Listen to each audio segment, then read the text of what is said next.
may kapal, tanayong pangasiwaan, halina't kami turuan.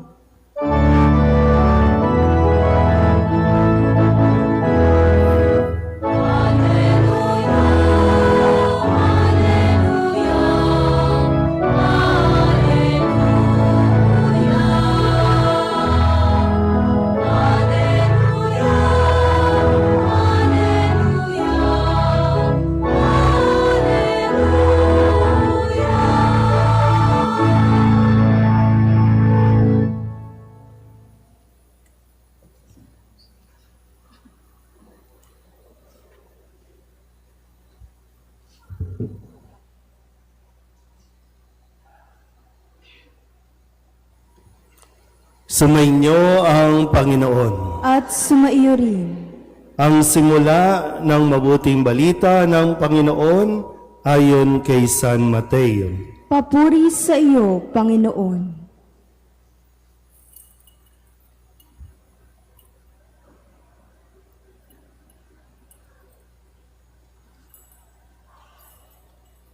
Ito ang lahi ni Hesukristo na mula sa angkan ni David, na mula naman sa lahi ni Abraham.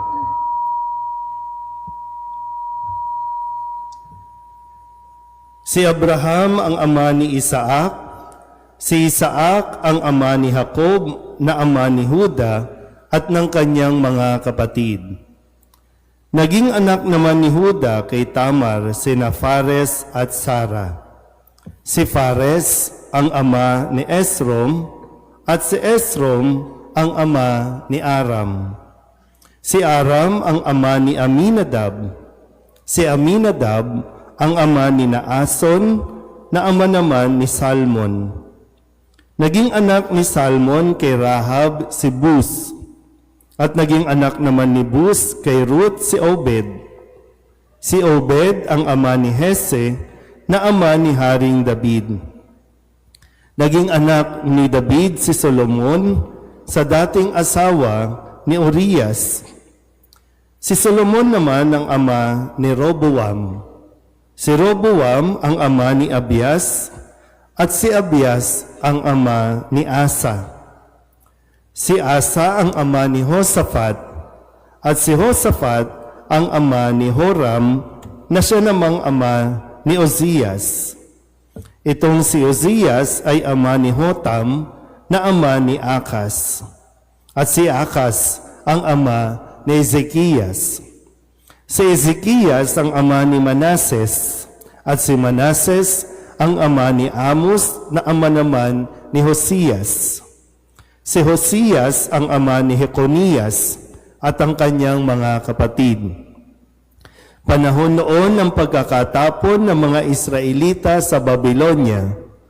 Matapos ang pagkakatapon sa Babylonia, naging anak ni Jeconias si Salatiel na ama ni Zorobabel.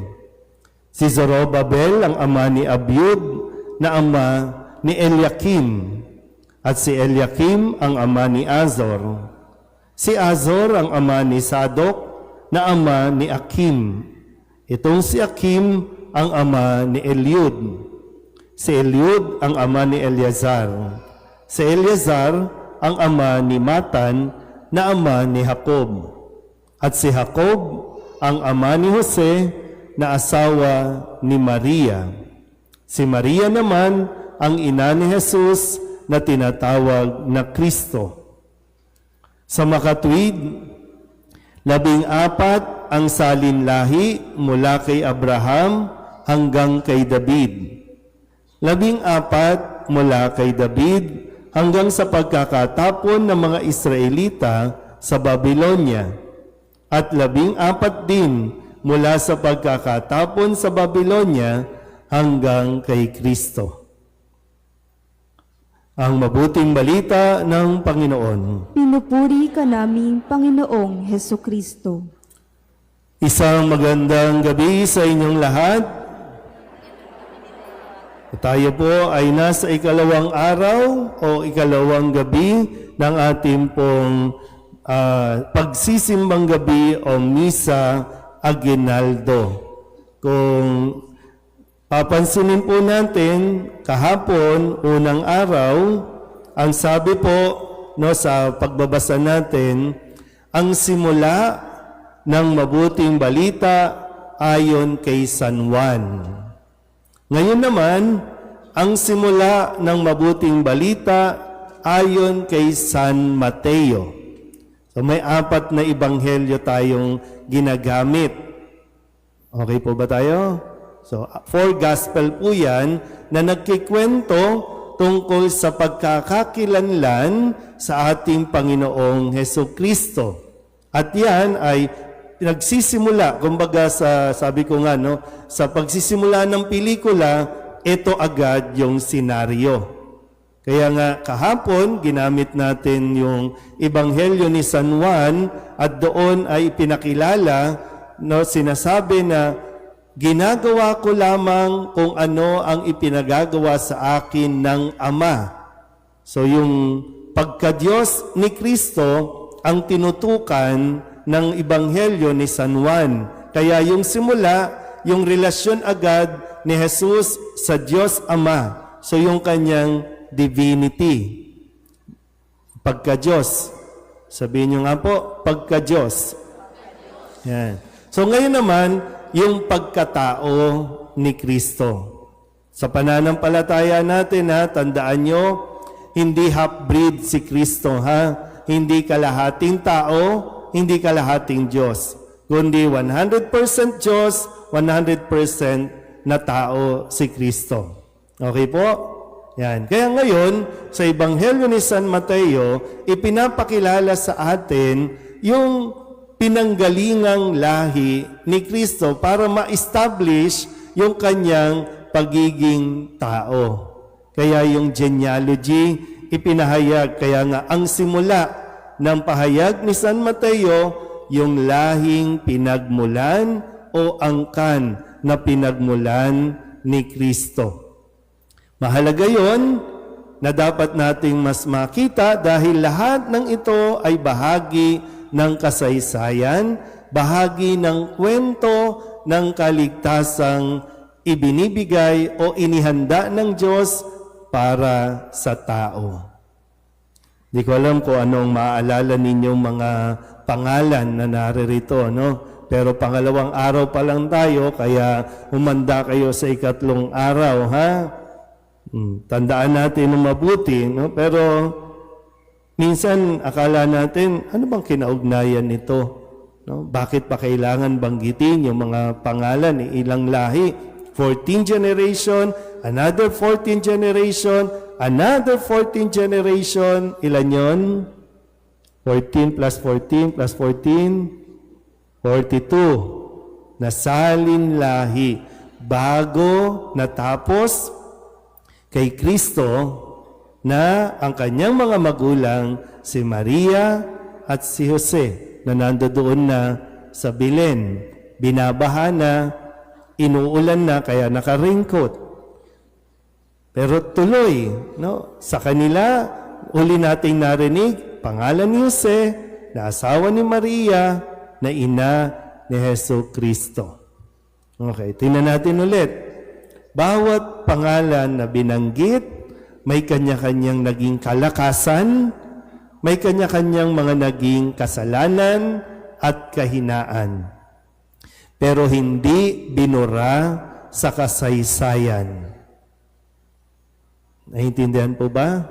Hindi tinanggal, hindi binura sa kasaysayan kahit na nagdulot sila ng malaking iskandalo sa lahing pinagmulan o pagmumulan ni Kristo. Pinili pa rin yan. Yan. So maganda siguro, no, sa pagkakataong ito, mapagnilayan din natin. Alam mo ba kung saan ka nagmula? Sa anong pinanggalingan mo? Sige, tingnan nyo nga mga mukha ng katabi ninyo. Baka may lahing Shih Tzu, Bulldog, no? Meron ba? Kasi yung asal, di ba? Yung asal, tao yan. Bakit parang iba yung asal? Hindi asal tao. Pero hanggang saan? Halimbawa lang, hanggang saan ang kaya mong balikan na lahing pinagmulan mo? Sige nga. Wala. Hanggang lolo't lola lang. Yung tatay at nanay ng lolo at lola mo, kilala mo pa ba? O kaya, naipakilala ba sa iyo? Kayo pong mga matatanda na dito, alam ba ng inyong mga anak o ng inyong mga apo ang kwento ninyong dalawang mag-asawa? Alam ba nila ang kwento ng nanay sa side niya at sa side ng tatay? Alam ba nila? O talagang minsan sinasabi natin na huwag na natin pag-usapan yan. Ayokong maalala yan. Kaya tuloy, hindi nagiging buo at malinaw sa atin ang ating mga identity. Kaya marami sa atin confused na. Pati sa pagkakakilanlan sa sarili, hindi maipakilala ng buo. Sino nga ba ako? Kasi nga, hindi natin alam ang ating pinagmulan, ang ating pinag-ugatan. Dito pa lang, pinapakilala. Mahalaga ang pinanggalingan natin. Kung sakasakali lang po, no, na hindi maganda ang kwento ng inyong pamilyang pinagmulan, kung sakali lang, no, sana naman hindi pa huli ang lahat o mahuli ang lahat. Balikan mo. Yung iba sa atin, mayroong tinatawag na hindi yung unwanted na pinagbuntis, yung ayaw kang ipanganak. Ayaw ng nanay at tatay mong ipanganak ka, pero binuhay ka ng Diyos. Pag hindi mo nalaman, bakit nila naisip yon? Bakit nila binalak yon? Minsan pag hindi mo nalaman yung kwento, hindi mo maunawaan kung ano yung pinanggagalingan mo, kung bakit ka ganyan. Kung magpapatuloy tayong magkakalimutan o magtatakwilan dahil meron silang mga nagawang mali o nagdulot ng masasakit sa iyo, hindi ka mabubuo.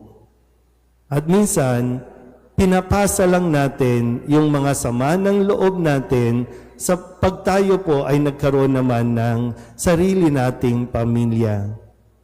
Kasi yung minsan, yung ayaw na ayaw mong ugali, halimbawa, yung naranasan mo sa pamilya, ayaw na ayaw mo ng ugali nila. Pag nakikita mo yung ugaling ito, either sa anak mo o sa asawa mo, doon nagsisimulang magbanggaan na hindi naman maintindihan. Bakit galit na galit ka? Wala naman akong ginagawa sa iyo. Hoy, naintindihan ba? Di ba? Na maganda kasi sa panahong ito, di ba? Maganda yung panahon ng Pasko, diyan nakikita-kita tayo. Yung panahon ng Pasko, nagkaka-reunion tayo. Ang problema lang, pag panahon ng pagkikita-kita, nagre-reunion, nag-uungkatan ng mga masasakit na karanasan na para bang matapos ang ilang taong lumipas, wala ka pang natututunan. Dala-dala mo pa rin. Kaya kapag dumarating na, ayan na, magkukumpulan na mga tito-tita, lalo na yung mga tita-tita, magkukumpulan. Di ba yan yung anak ni ano? Di ba yung nanay niya? Di ba? Ano? Mukhang ganyan ang ginagawa niyo. Kaya yung mga kabataan ay ayaw na magpakita sa inyo. Sa tuloy, hindi nalalaman. May tamang paraan na, alam mo ba yung tatay mo, di ba? O ano nangyari dyan? Kasi ngayon hindi napapansinan yung mag-ama. Pero kung malalaman ng anak ang pinanggalingan ng tatay, maaring maunawaan niya, bakit siya naghihigpit? Pinipili na lang natin, wag mag-usap, magkanya-kanya na lang tayo. Pag nagkita naman, magsusuntukan lang. Dahil mga lasing na, pag nag-reunion. Pero ngayon, babalik ko, hanggang saan yung kaya mong balikan na kwento? Alam mo ba ang kwento kung ilan ang kapatid ng nanay mo? Ilan ang kapatid ng tatay mo? O baka may kapatid pa siya sa labas? May kapatid pa siya sa loob? Sa gilid? Sa likod? Ilan ba? Kasi dalawa lang naman, no? Alam mo, binuhay ka ng Diyos, binuhay tayo ng Diyos, isinilang tayo sa mundong ito sa pag-asa na pipiliin natin kung ano ang tama at mabuti. Dalawa lang yan. Ulitin mo ang pagkakamali ng nakalipas o itama mo ang pagkakamali na nakalipas. So, nasaan ka dyan? Minsan, galit na galit ka sa tatay mo o sa nanay mo kasi nagkapamilya ng iba. Galit na galit ka, hindi mo maintindihan yung tatay mo, bakit nagbumuo ng pamilya? Bakit nang buntis? O tinan mo ikaw ngayon, nakailang babae ka na. Pero galit na galit ka doon, pero ngayon ikaw naman, kung hindi man yung babae ang gumagawa ng pagkakamali ng nakalipas. Pero yun nga po, no? Lahat ay bahagi ng kung ano ka ngayon at kung sino ka ngayon. Pero ang malinaw lang, lahat tayo binibigyan ng pagkakataon na itama at muling makabalik sa direksyon. Kasi may daan tayong tinatahak, medyo lumihis, nawala, pero ang Diyos gumagawa ng parang para makabalik tayo sa isang direksyon. Ikaw sana yon. Pero okay, medyo nagkamali din yung susunod na henerasyon. Kung mapapansin nyo sa bilen natin, wala pa kasi yung picture ni Mayor Isko at ni Congressman no? Congressman Valeriano. Pero ang nando doon, yung President at Vice President. Kasi kailangan natin ipagdasal yan Kasi either buti na lang yung tarpaulin nila, malaking tulong, nakakatulong kahit papaano ang tarpaulin para matakpan yung mga butas ng bubong ng bahay. No? Parang at least may tulong na nagagawa yung dalawa. No? Pero kung makikita mo yung kasaysayan, nagkaroon na tayo ng Pangulong Marcos. Nagkaroon din ng Pangulong Duterte. Ngayon, may panibagong henerasyon, Marcos at Duterte. Nasaan silang dalawa? Itatama ba nila yung pagkakamali ng mga magulang nila? Ngayong nabigyan sila ng pagkakataon o gagawa din sila ng panibagong pagkakamali? Kaya ko po pinalagay yon, no? Kasi sila ang responsible sa bansa natin No? Sila ang responsible, kaya kailangan natin silang ipagdasal. Naintindihan po ba? Ngayon, ikaw, anong kwento ang gagawin mo? Sa tingin mo ba, hihinto na sa iyo ang pagkakamali? O magkakamali ka din? Desisyon mo yan. Kaya nga dito, natapos ang kwento ng pagkakamali kay Maria. Di ba ang huling pangalan? Jose, asawa ni Maria. At nung umuo si Maria, nagkaroon ng bagong kasaysayan. At kay Kristo, nang isilang siya, eto na tayo sa kaligtasan. Sabihin niyo nga sa katabi ninyo, magiging okay ka rin.